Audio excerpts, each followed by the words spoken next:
ఇతడి పేరు barbell alias Sushant రెడ్డియో ఏదో సమ్ రెడ్డి. ఇతడు యూట్యూబ్లో మూవీ రివ్యూస్ ఇచ్చుకుంటూ బ్రతుకుతూ ఉంటాడు. Location America.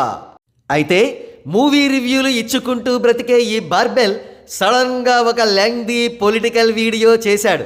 అది completely biased towards YSRCP and completely against Janasena party. కాగా ఈ వీడియో చేసినందుకు ఇతడికి పేటీఎం ద్వారా భారీగా ముడుపులు ముట్టాయని ఇంటర్నెట్ కోడై కోస్తోంది.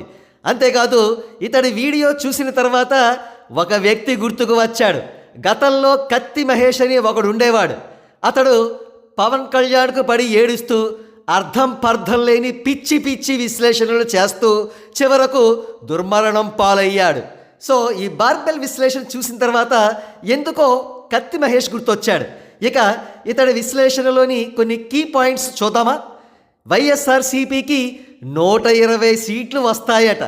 ఎందుకంటే 151 నుంచి 20 కానీ 30 కానీ సీట్లు రావడం ఇతడు జీర్ణించుకోలేకపోతున్నాడంట. అందుకని వైఎస్ఆర్సీపీకి 120 సీట్లు వస్తాయట. ఇకపోతే ఇతడి పీత మెదడు 2019వ సంవత్సరంలోనే ఉండిపోయింది.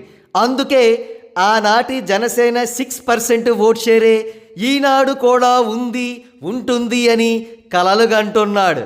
ఇక ఇతడి పిచ్చి విశ్లేషణలు ప్రక్కన పెట్టి సెఫాలజిస్టులు అందించిన వాస్తవ సమాచారం చాలా చేదుగా ఉంది. ఎందుకంటే వైఎస్ఆర్సీపీకి డబల్ డిజిట్ దాటడమే ఎంతో కష్టంగా ఉందని చెప్తున్నారు సెఫాలజిస్టులు.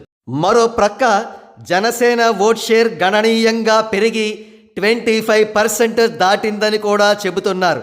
అందుకే ఈ డెవలప్మెంట్స్ ఆల్రెడీ ఇంటర్నల్గా తెలుసుకుంటున్న వైఎస్ఆర్సీపీ నాయకులు రాబోయే ఎలక్షన్స్లో ఓటమిని తలుచుకుంటూ జీవోత్సవాల్లా బ్రతుకుతున్నారు. ఇక పాలసీని తోటి యూట్యూబర్ కాబట్టి బార్బెల్కు ఒక సలహా ఇస్తోంది. బాబు బార్బెల్, నీకు పాలిటిక్స్ ఎందుకమ్మా?